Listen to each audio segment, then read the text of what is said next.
This is Red, White, and Bluegrass. On Friday, dozens of new laws passed this year by the General Assembly took effect. Among them, Senate Bill 181. It makes big changes to the rules for communication between school personnel and students. By banning texting and third-party apps, Senate Bill 181 aims to close the gaps that could hide inappropriate conversations. The bill was sponsored by Republican State Senator Lindsey Tischner of Smithfield, passing both chambers unanimously and signed by Governor Andy Beshear. Under the new law, coaches and teachers have to have consent forms from parents before communicating outside the approved school platforms. It breaks my heart to see that kids might go to a school and be victimized in that way through a relationship that was improper, and that access through social media and phones. If we can just close off that access point, again, bring parents into that communication, it's going to ensure our kids are safe.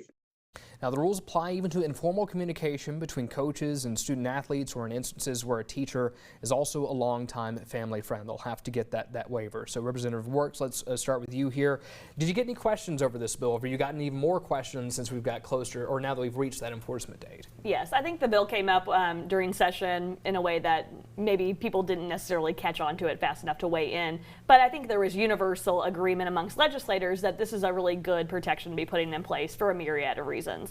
I think the thing that now that it's starting to actually roll out that people are maybe less aware of is that there is a waiver that you can actually get if you feel like there needs to be an exemption for a certain teacher that needs to be communicating with your child. So that, I think, definitely needs to be promoted a lot more. And I think the Kentucky School Board Association has also put out some frequently asked questions to try to address those common things. Representative Lockett, what about you? Did you also get some questions on this? I have, not just from educators, but parents as well. Both of the superintendents that I represent both love this bill. There are some things, of course, that they say, well, maybe a tweak here or a tweak there. And we're certainly committed to coming back and doing that if necessary. But this is a bill that I believe was absolutely necessary. This actually happened in Jessamine County, where a teacher had sent over 1,700 texts to a student, and then actually had a relationship with that student. So this is one that hits very close to home.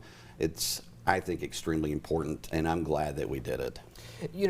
Bringing up that real life instance, whenever we bring in a law like this, one of the criticisms that I read in some of the reporting is that this is applying more to the exception than the rule. Do you think it will actually end up stopping predatory actions by people who actually do want to do those things? God forbid. We think well of our teachers, but you never know who may be out there. Well, we certainly hope so, and that's the goal of the bill. And yes, it puts an added layer there to kind of jump through, if you will. But I believe overall this is a great bill. I believe that once teachers and parents get used to how this works, if it protects children, then I believe our teachers are for it. And the teachers that I've talked to they might not like having to sign the waivers or do those things, but overall they say yes, if this protects children, we're for it. Representative Roarx, is there more you'd want to add to that? I would just say it's creating a professional standards. That way that teachers have this level of safeguard in place too, that it's a traceable communication and it provides them a certain level of protection as well. Well, the next question I want to throw at y'all is, do you think there's any First Amendment concerns whenever it comes to this particular bill, as well-intentioned as it may be, by bringing in a little extra layer? Could it affect anybody's actual First Amendment rights? I don't foresee that being an issue. I think it's similar to how government officials can be open records request. Putting things on a traceable platform, I think is just a good piece of policy at this point with our modern technology, but I don't foresee any First Amendment issues. Representative Lockett. I would agree, because you're dealing with minors here, and so the law is different when it comes to minors, but the law does not say that you can't talk to them. It just says that it's got to be on a traceable platform. And you mentioned that there's a possibility that there's a cleanup bill, or y'all may reapproach this in the future. How likely you think that'll be? Well, it depends. I think we're certainly open to that. I think a couple things that have been brought to us, I think we could come back and revisit, but we want to get it right. And so if there is a cleanup, we're open to doing that. Is there more you want to add to that? I believe Senator Tischner has stated that she is open to a cleanup bill for 2026.